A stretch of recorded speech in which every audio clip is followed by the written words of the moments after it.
Welcome into DNVR Bets Daily. A little bit of an early show today. And Andre, the quest for the asterisk has begins today. And on today's show, I wanted to go through, obviously, the quest for the asterisk is a little bit a tongue-in-cheek from us here because we say it's a positive asterisk. Harder to achieve, the fortitude that it requires. It's going to be a totally different scenario, and that's what we love about it. That's why we're calling it the quest for the asterisk. And, man, I think that Colorado has 2.5 really good chances at 3 titles here. And I want to go through, just look at the odds, some of the futures bets on these teams as we're getting really close to sports, and it's honestly just going to be cathartic to talk about real things, real teams. So let's start with the Avs, who I believe have the best chance of winning the Stanley Cup this year. And Vegas, or DraftKings Sportsbook, has them as the 4th highest odds of all teams here at plus 900. And man, that feels like darn good value to me. Well, especially if you got it boosted earlier a few months ago by the good people at DraftKings in the few different scenarios. But yeah, it does feel like good value. And from the stats we've divulged of how the money's going that DraftKings gives to us, the Avs have been one of the harder bet on teams in the NHL because it's that perfect combination of they're right in that sweet spot. We're at plus 900. They're pretty nice value. And they've got the young legs. It's a group that feels like it's due one of the harder, top lines to handle in the entire NHL, which should be even more of an advantage with less preparation in more of an offensive heavy NHL playoffs, which we're anticipating. And you have that added depth. You have, the young scoring and playmaking on defense as well from Cale Makar. And even to make the 1 seed, as you see here, I think at plus 225, they're pretty nice value as well. They're paired against the Blues, Knights, and Stars. Knights a bit of a wild card here. Stars probably not worth the value. The Blues can be pesky.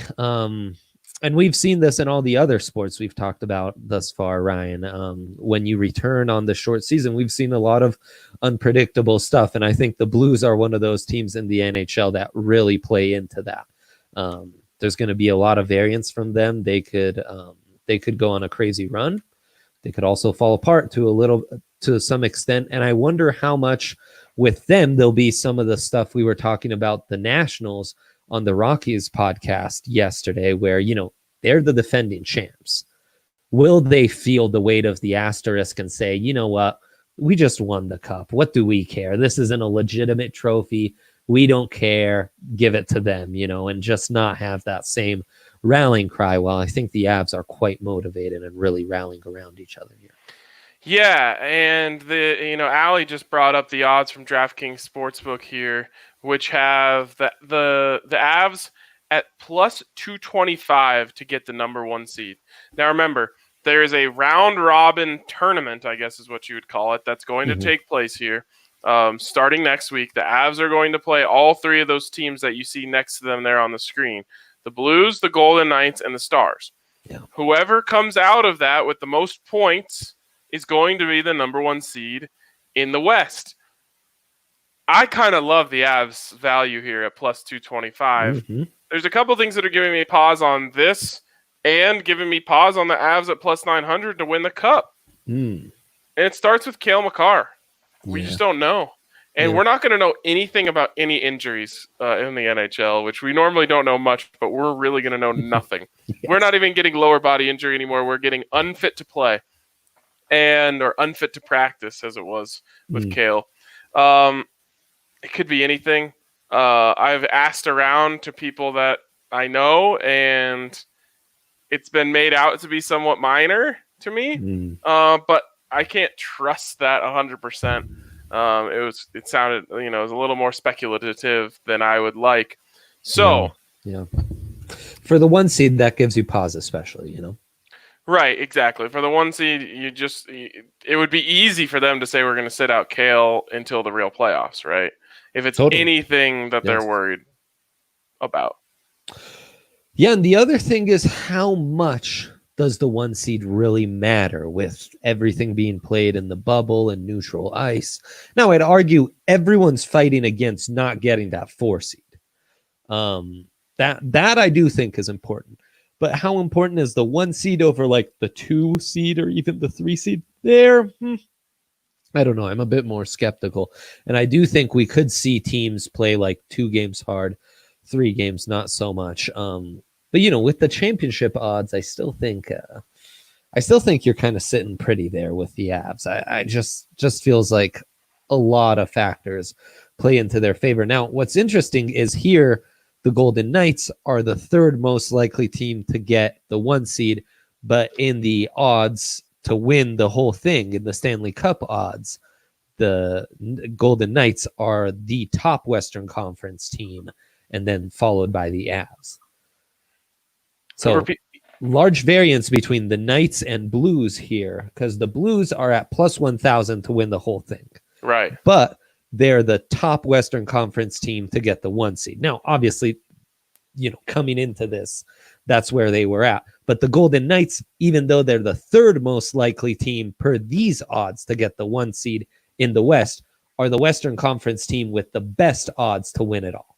That's very odd. So Yes. they don't think there's much correlation between what's right. going to go on in this round robin and what's going to go on in the playoffs. I wonder if it has something to do with how they view the depth on these teams, because obviously to win 3 games is not, it's nothing.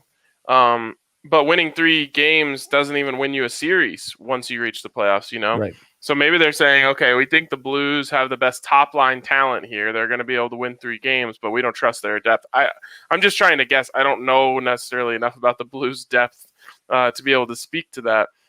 So yeah, it's odd though that they have that set up that way. Yes. If I get any sort of confirmation that Cale Makar is playing, I'm taking that 225 for the Avs to get the 1 seed. I like that. But waiting and seeing on that. I think that Nathan MacKinnon is going to be on a freaking mission. Yes. Just a man possessed. Yes. And that's why Makar is so important, because when you have Mac on a mission, and Mac already skates at another gear than just about everyone else on the ice, I think that might be even more so with just a different type of conditioning and fresh legs. In this, if you add Makar, who's another guy who just skates at a different gear than everyone else, to that mix, the Avs become particularly hard to contain. Yep, exactly. And that's why you just love, Kale and Mac with fresh legs out there, of course, get Mikko in the mix too. Yeah. My God, it was so long ago. I don't even remember who was injured the last time when they shut sports down. But I know the Avs had some injuries that they were needing to overcome at that point. Yep. They're all healthy now. Mikko, the whole squad will be there. Kadri, Landy, everyone's back, man. Oh, right. I think Kadri was hurt, right? Yes. So this team with fresh legs is dangerous. Yeah. And as long as they get their legs under them in the early going of this little round robin, I think they have a great chance to win it and then win the whole thing. Yeah, and they're really just someone between the pipes getting hot away from like really being devastating and being underrated at this point. Yeah, exactly. Okay, anything else in the hockey futures, props, anything else that really sticks out to you? No, unlike the NBA, they don't have individual awards. That's a shame because the Avs could really kill it. But I think that's why, because there's even less, fluctuance. And unlike the NBA, where there's still 8 regular season games to be played, so the awards are still up in the air here with, everything's in the books. It's just a matter of having the votes come out. So I get it. And as you guys know, we never turn down a present from DraftKings. So when DraftKings offers us $50, if you make a $50 bet on anyone to win their qualifying round matchup, you will get a $5 free bet for every single goal that team scores in the series. we're thinking most important thing here is to win your bet, right? Yes. And also you want a team that has a high octane offense. So we're Yes. going to take Edmonton, which is Mhm. minus 167 to win that matchup. So it's not a great payout there, but if you win, you're not going to complain. And even if Chicago takes a game, that'll just help you win, score more goals. Yep. So we're going to take Edmonton, and even if they sweep them, we'll take our free money on that one. And I remember the pod I did with Rudo, he really liked the Canucks to just wallop the Wild.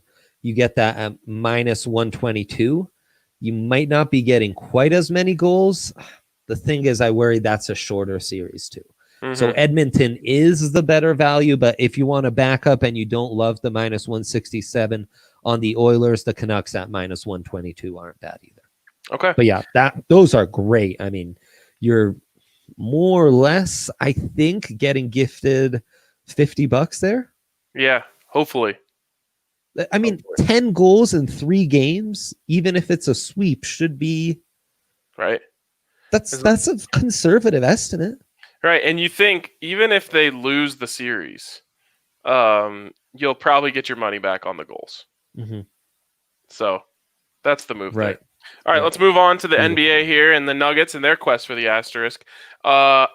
Nuggets 25-1 plus 2,500 to win the NBA championship. Now, look, we know how difficult this is going to be, but I think if there was ever a time, the time is now. Things are weird. You have no idea. The Lakers are down 2 guards on an already depthless team. Yeah, especially in the backcourt. That hurts. Obviously, the Clippers are going to be a force to reckon with, but it's so unpredictable that maybe there's a little bit of destiny in the Nuggets' sails, and they can go. And you probably do have an opportunity for a buyout here as long as the Nuggets, start creeping their way toward the finals. Yeah. You might have a buyout option from DraftKings if the Nuggets maybe even just make it to the Western Conference Finals, or are just playing really well early on and they start moving down that line. Andre, how do you feel about it? 25-1 feel like the right value to you? I suppose so. I guess they're 4th best odds in the West, and they'd be the 4th best odds of any, or they're behind 4 Eastern Conference teams. So that seems a little, but obviously the path through the Eastern Conference isn't nearly as daunting. That's about right. I mean, in the 20-1 range, you give me that extra 5, I'll take it. I think that's where it's fair. But yeah, you're right. The Nuggets have, the debate was, are they a true contender or are they a semi-contender, similar to the Raptors last year, who need a few things to break their way to really have that opening and be true contenders? Well, if you needed a few things to break their way, not that this necessarily broke their way, but I mean, there's some extenuating circumstances here for sure that I think open things up for the Nuggets and could really help them because it eliminates home court advantage, which is, against teams like the Lakers certainly doesn't always help them. And, their depth should be rewarded for how this is all set up. So, and the fact that, again, young legs and some camaraderie, and I think being able to rally around each other might really help. And I think your buyouts will start coming in when they go over 500 in these final 8 games, which, we had Harrison. We talked to Harrison, our great Nuggets insider, of course. He went through the entire schedule. He had the Nuggets going 6-2. And this wasn't, he didn't do this with Homer glasses. He was looking at, hey, when they play the Lakers will probably have the 1 seed locked up. So it should be an easier win. He has the Clippers early on as a loss, which means they're probably stuck in the 3rd seed. But he had them winning 6 games looking at it all. So the over 3.5 here seems like an easy win. And that's step 1 in getting starting to see a buyout from your Nuggets going in.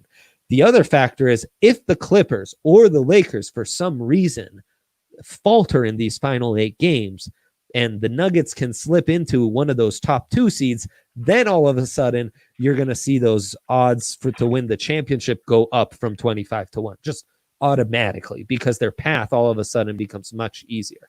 Yep. And then, you see what happens in the first 2 rounds because you never know. And to me, look, even facing the Clippers in round 2, that's not a death sentence for the Nuggets. It's far from an easy matchup, but the Clippers are a really interesting matchup because it's one of those teams where they're a terrible matchup for the Nuggets, but the Nuggets are a terrible matchup for them. I dare most people to tell me who the starting center is for the Clippers, and if you can guess him, try to tell me their backup. So they're going to have their problems with guarding the Nuggets bigs, and I think that's a series where it really comes down to who can be the hotter shooting team for 4 games. Scary. And that's up to luck, Yeah, it is a little bit. Unfortunately, that over 3.5 is all the way down to minus 195. I'd rather just throw another game on there and give me even odds. Yeah, give me the 4.5. What is going on? We talked about this before. They're the only team that one of the top 8 seeds in the West currently to have their over under set under 4. It's crazy. It's crazy the amount of the disrespect built into this perception. But hey, all you can do is take the money and run. Say thank you later. One thing that is important is the Nuggets getting back to full strength. Just in terms of this, but heck, even if they were playing bowl in the actual meaningful games, I still think they win more than 3. This team's so deep, man. All you need is Jokic and Jamal playing well, and I think they'll be just fine. Yep. Also, another DraftKings present. Place a $25 bet on any team to win it and get a $25 free bet. That is literally... You're getting a free opportunity to bet on the Nuggets here. So quickly, I'll do the odds here. Oh, my phone just crashed. Will you give me what 25 times what the Nuggets odds are there? If you put a $25 bet, what you're going to return if they win it all somehow? I'm going to do that right now live for you. So just give me, hold on. You're supposed to be the math magician. Just do it off the top of your head. Ryan, that's not the kind of math magician I am. Okay. Here we go. I blame your phone for all this. Right? It is my fault. I'm sorry. You stand to win $650. So $625 net. Yeah. Not bad. That'll do. Yeah. That'll do. And heck, it's a free bet. It doesn't even count. You just get it right back, and then you bet that 25 on something else, and you're back in the green. That's right. So anything else for these Nuggets, these NBA props that you like? There are some interesting ones here and some that we've talked about already. I worry that the Pelicans for the 8th seed is becoming increasingly harder, Ryan. Why? Some Zion stuff going on. I'm just not feeling it. Their over is set at 5.5, which I guess they'd have to make it happen. But in the West, with schedules being tougher, the under's at minus 215, which is insane. But and here's a team I do like, and it's the Dallas Mavericks at over 4.5. You can see right there on the screen. You can get that at plus 110. Healthy Doncic. Everyone's healthier. Kristaps back there. Young legs is kind of a theme I've been following for all sports here, and I think we've kind of seen it come to fruition in some of the soccer too. It's a way to go. So yeah, I think I like the Mavs at over 4.5. I don't know why the Rockets seem to be getting a little overrated to me. I think the Mavs are a team that's got just the right coaching, isn't going to feel too much pressure. Again, going to rally around each other, and I think they'll make a fun little run here. All right. I like them. Thanks. You got it. Okay. Let's now move into our final one here, the Rockies and the MLB. Now, if you want to hear us talk all about the Rockies and MLB betting, you can tune into today's edition of the DNVR Rockies podcast. We were on there for an hour with those guys going through everything. But quickly, let's just go through the chance at the asterisk for the Rockies. Maybe the most altered sport here, the one that is having their season cut down by almost 2/3. And maybe that causes for the weirdest season. Yeah. And if you believe that, you can get the Rockies at 150-1. Yep. Not bad. Not bad. Yeah, place a dollar, and if it happens, you're going to be happy because you're a Rockies fan anyways, and then you'll be like, oh yeah, I forgot about that dollar bet I placed. Yeah, it's a long shot, but considering the value you're getting here, I think you're getting better value than you should. I think more accurately they should be like 75-1 or 50-1 at best, but 150-1 you're really being gifted some nice odds in a wacky season that could to some extent play into their favor, because maybe their pitching depth isn't devastated per usual. It probably allows them to keep that lineup healthier and happier, especially for the DH. And I mean, shouldn't continuity be rewarded in a season like this? And say what you will about the Rockies, and the reason they're killed nationally is because they've decided to run the clock back with a team that really stunk it up last year. But the continuity should really benefit them, and there's a lot of star power. There's a lot of talent, especially in this lineup, and some sneaky talent in the bullpen and starting pitching as well. So you're the type of person who is fine with putting $1 on the 150-1? Yeah. So when I look at that, I'll just keep talking myself into higher and higher amounts. Because I'm like, man, if this really hits, I'm going to be so bummed that I only put $1 on this. Like, I feel like I didn't get rewarded enough for having faith in this. Like, I'm like, if I just throw $5 on this, it has the same financial impact on me, and I'm going to end up winning $600 instead of just $150. I guess that's true, and on bets like that, what I like to do is I'll toss in an extra 50 cents. Oh yeah, well it multiplies quickly. Yes, it does. I love throwing in the extra 50 cents just like that, because it's truly meaningless to me, but then it could turn into, I'll do that whole reasoning you do, and then I'll come back to earth and be like, yeah, but it's probably never happening. So let's just put like $1.50 on this. And the longer I look at it, the higher the number goes. I mean, I can talk myself into $25 by the end of it. Concerning. Highly concerning, but one of these days. I mean, it's happened to you. The eagle in the match hit for you, and that was maybe the stupidest bet you've ever made. By far the stupidest bet I've ever made. And it's basically financed all your futures bets. Yeah, it really did. And we hope some will hit, because you've obviously gone too heavy on all of those. Yeah. I went a little too heavy on Jim Furyk this last weekend, too. That'll get you.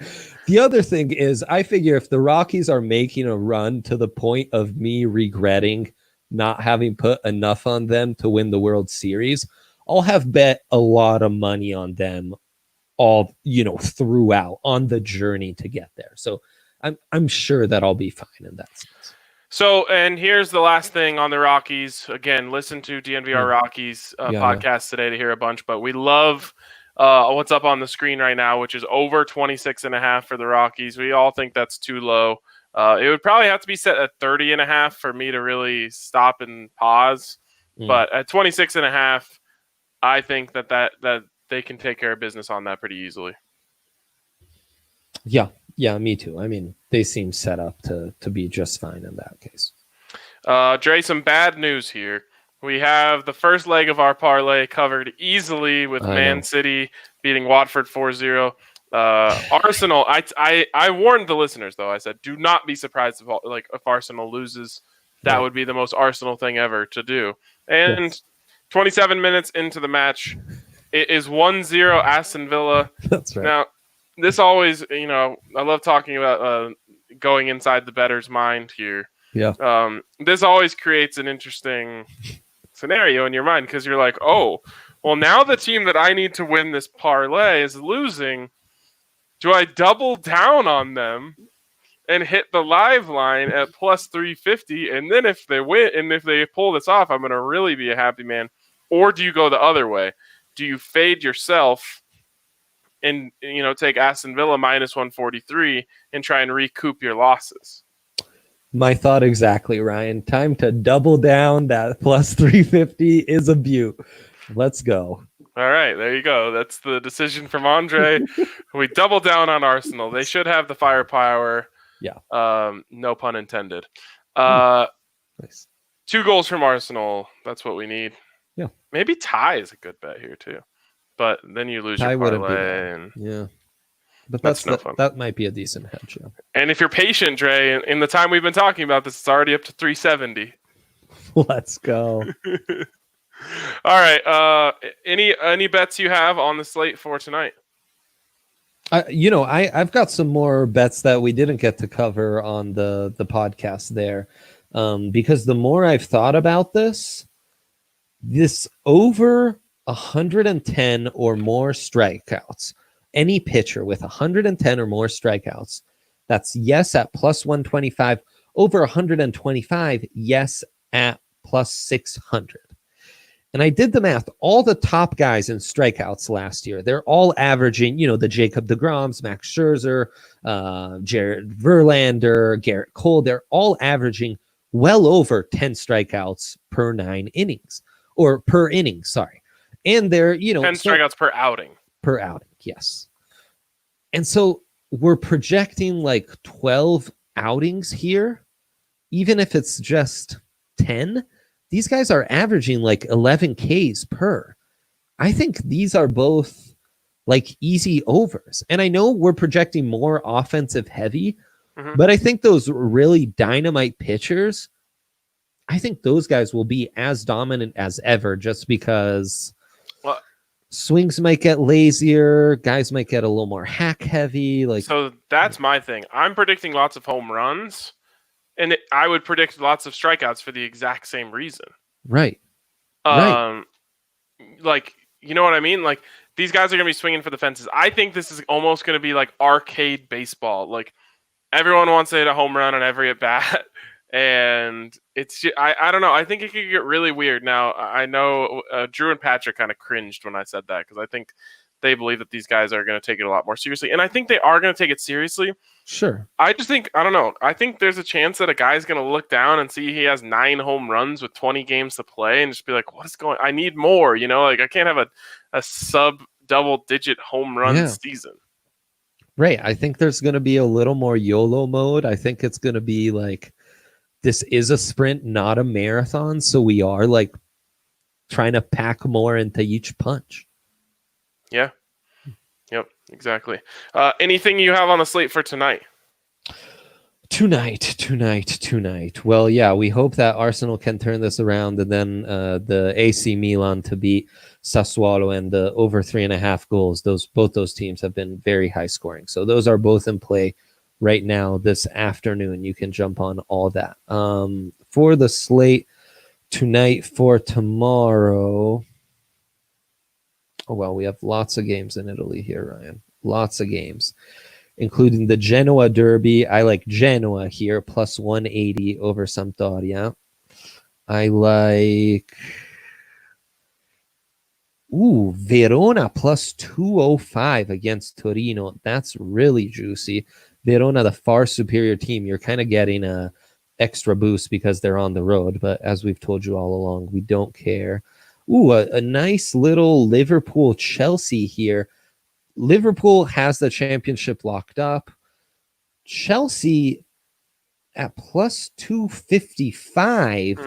They are in a very tight race with Manchester United, who gets to play West Ham, massive favorites, and Leicester, who lost 2 days ago. That's what landed me. That's why that parlay yesterday hit so big. Was I bet on Everton. Oh no. Anyways, I'm confusing parlays. Leicester lost recently, so they're kind of playing catch up. Chelsea, though, they need the Champions League, so they're really going to be invested in winning this game at plus 255. That feels like nice value there for a Wednesday, and then you can take United as an easy win against West Ham for your parlays there. So there's three picks and an added fourth for your parlays. I love betting on Chelsea, so I'll probably get in on that as well. Nice. I like it. Other than that, we've got so many props that we've gone over in the last 2 days that I got to slow down a little bit. So I'll take my one there and move on. Oh wow, slowing down on the props, huh? I mean, I've got over 45 wins. Now I got to take these strikeouts, Avs to get the number one. See, I mean, these things, they're adding up quickly, and then you just got to sit and wait. All the home run overs. Oh yeah, everyone's home run over. Yeah, in fact, I need Arsenal to turn this around because we're trying to finance a few more baseball bets. As you can see, we're both excited for the season to come. So yes, exactly. Come on now, Arsenal. All right. Well, thank you guys for tuning in on this edition of DNVR Bets Daily. We had a blast as always. Hope you guys head over to the main account DNVR Sports and check out our Quest for the Asterisk campaign. I know someone was getting after us in the comment section about using that term asterisk. Go watch the video and you'll have a better understanding of what exactly we're talking about here. Yes. But for now, it's going to wrap it up for us. So have a great day and we'll talk to you tomorrow.